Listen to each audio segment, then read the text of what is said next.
छात्राओं, मैं doctor Radha Mohan Singh, associate professor, department of commerce, DD college Ramgarh में कार्यरत हूँ। आज हम लोगों की चर्चा का विषय होगा BCom part 2 fourth paper specialised accounting, और इसमें हमारा चैप्टर जो कि पीछे से चल रहा है वो है वैल्यूएशन ऑफ गुडविल। इसमें हम लोगों ने प्रैक्टिकल प्रॉब्लम सॉल्व किया है। आज फिर हम लोग प्रॉब्लम नंबर 16 सॉल्व करेंगे।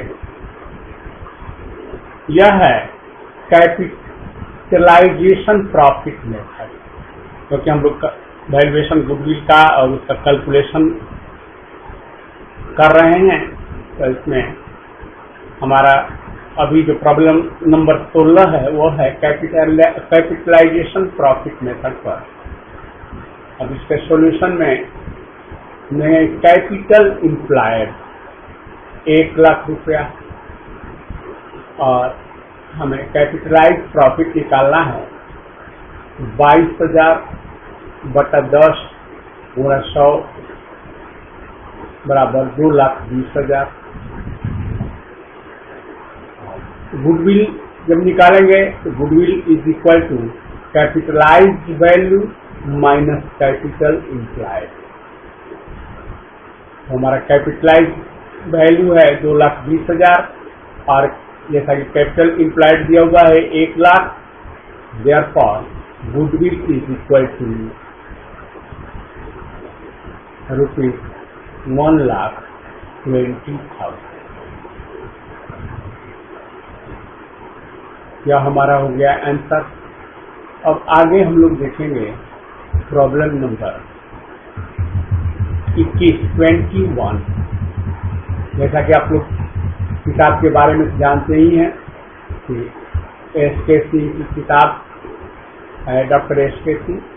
तो प्रॉब्लम नंबर 21, इसका सॉल्यूशन में ए है कि valuation of goodwill on the basis of share holder fund approach.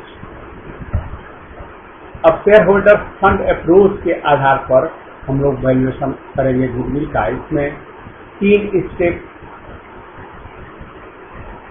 है और एक लास्ट में चौथा है। तो पहले फर्स्ट स्टेप को हम लोग देखेंगे। Step 1, future maintainable profit after interest 22.8 lakh, 22.8 lakh.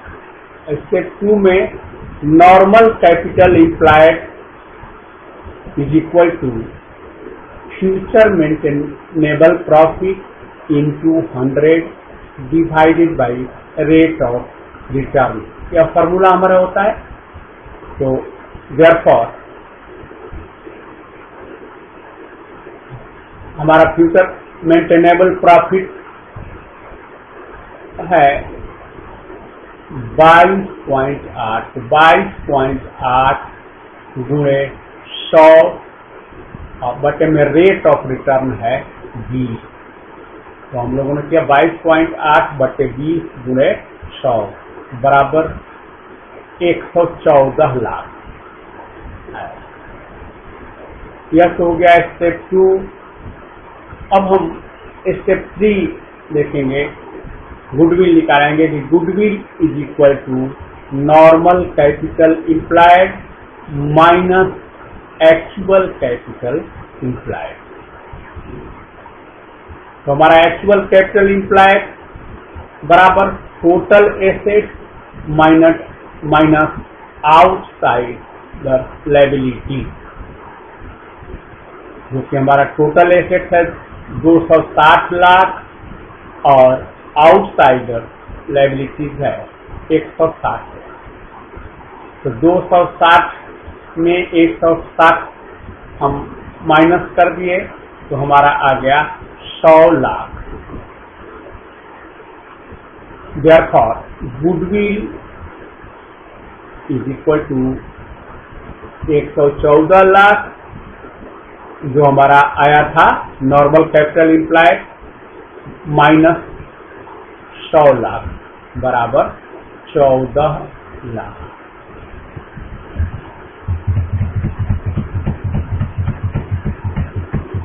अब ए तो हमारा ए हो गया। अब उसके बाद बी में हमें निकालना है कि valuation of goodwill on the basis of long term approach. अब इसमें स्टेप 1 हमारा होगा future maintainable profit before interest बराबर 38.4 लाख। स्टेप 2 हमारा होगा नॉर्मल कैपिटल इम्प्लाइड बराबर future maintainable profit divided by normal rate of long term fund into 100। इसको 100 से गुणा कर देंगे, हमारा आ जाएगा 38.4 बटा में 18 गुणे 100 बराबर 213.33 लाख रुपया। अब हम स्टेप 3 में जाएंगे। इसमें goodwill is equal to normal capital employed minus actual capital employed. तो हमारा नॉर्मल कैपिटल इम्प्लायड है 213.33 लाख और एक्चुअल कैपिटल इम्प्लायड है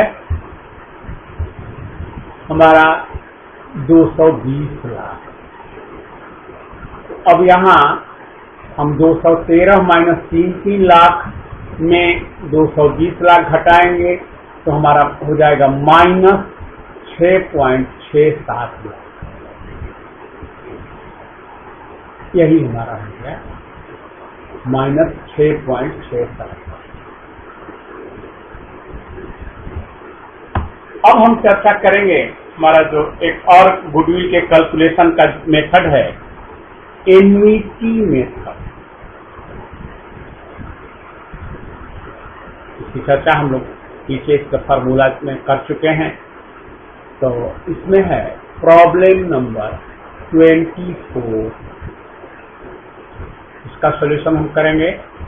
कैलकुलेशन ऑफ गुडविल करेंगे इसमें। तो टोटल प्रॉफिट बराबर 50,000 प्लस 70,000 ऑलरेडी दिया है हमारे क्वेश्चन में। 50,000 प्लस 70,000 प्लस 65,000 प्लस 75,000 4 साल का प्रॉफिट है।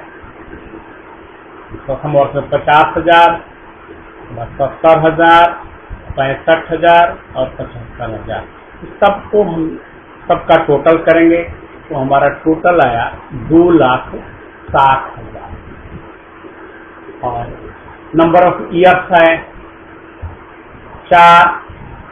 तो एक्चुअल एवरेज प्रॉफिट बराबर 2,60,000 भागा 4 बराबर 65,000। अब इसमें से हमें लेस नॉर्मल प्रॉफिट 5, एक तो एक्चुअल एवरेज प्रॉफिट है, फिर इसके बाद हम इसमें से नॉर्मल प्रॉफिट को घटाएंगे। नॉर्मल प्रॉफिट हमारा 5 लाख गुणे 11/100 बराबर 55,000। तो इस 65,000 में से हमने 55,000 को घटाया, अर्थात actual average profit minus normal profit, वही होता है हमारा सुपर प्रॉफिट। तो हमने घटाया 65,000 में 55,000 को घटाया तो हमारा सुपर प्रॉफिट आया 10,000।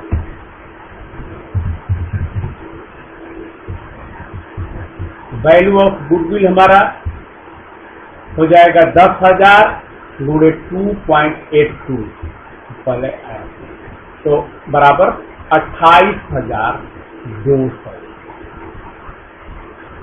यही हमारा आंसर हुआ।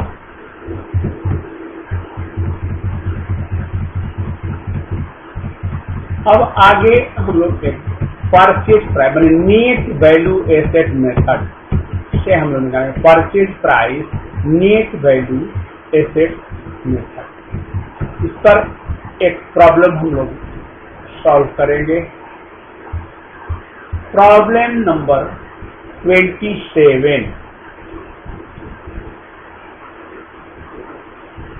इसमें हम वैल्यू ऑफ गुडविल हमें निकालना है, तो उससे पहले हम करेंगे एसेट्स टेकन ओवर। कौन कौन सा एसेट टेकन ओवर किया गया है? Land and building 1,24,560, plant and machinery 34,850 और स्टॉक है 1,07,350।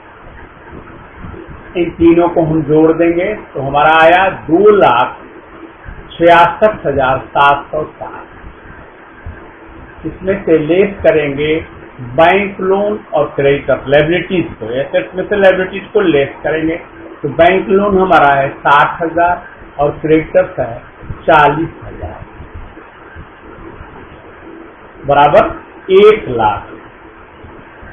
अब हम 2,66,760 में 1,00,000 लेस कर देंगे तो हमारा आएगा 1,66,760।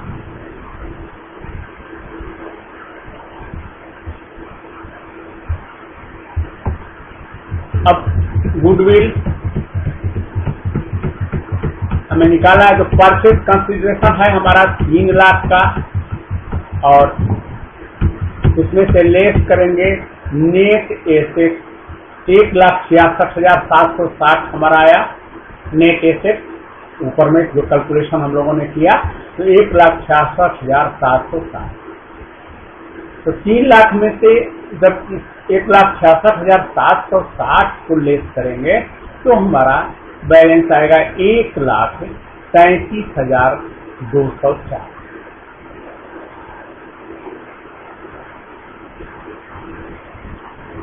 अब हमारा calculation of number of years, क्योंकि इसमें नंबर ऑफ ईयर्स जो परचेज है वो निकालना हमें है, तो हमें पता चल गया कि हमारा गुडविल आया 1,33,240 और हमारा प्रॉफिट है 33,310। तो हम गुडविल में उस प्रॉफिट को भाग दे देंगे। पहले होता था कि हमारा जो आता था उसमें परचेज जितने ईयर का रहता था परचेज प्राइस को गुणा करते थे। अब यहाँ जो है हम भाग तो वहां पर हमारा निकल जाता था टोटल गुडविल। यहाँ हमें गुडविल पता है और प्रॉफिट पता है, तो वैसी स्थिति में हम उस गुडविल में प्रॉफिट का भाग देंगे तो हमारा जो ईयर्स है वो ईयर्स निकल आएगा। तो 1,33,240 भागा 33,310 इज इक्वल टू 4। तो यही तो हमारा 4 ईयर हमारा आंसर होगा।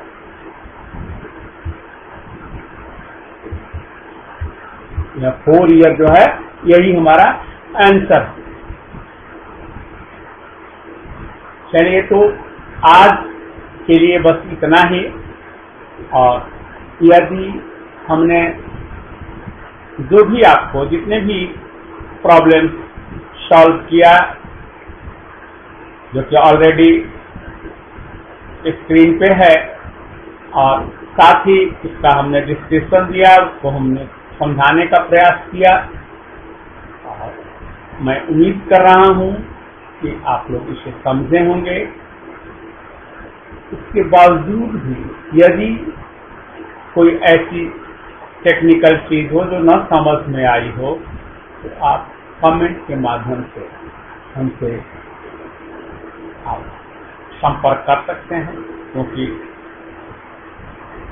फिजिकल तो संपर्क अभी नहीं संभव है, क्लासेज अभी इतना जल्दी चलने वाला नहीं है। तो आप इसमें कमेंट के माध्यम से ही हमसे जो भी आपको कंफ्यूजन हो, जो शंका हो, उसका समाधान आप जरूर हमसे मांगें, मैं इसके लिए हमेशा तैयार हूँ कि आपके कमेंट आने समय समाधान करें। धन्यवाद।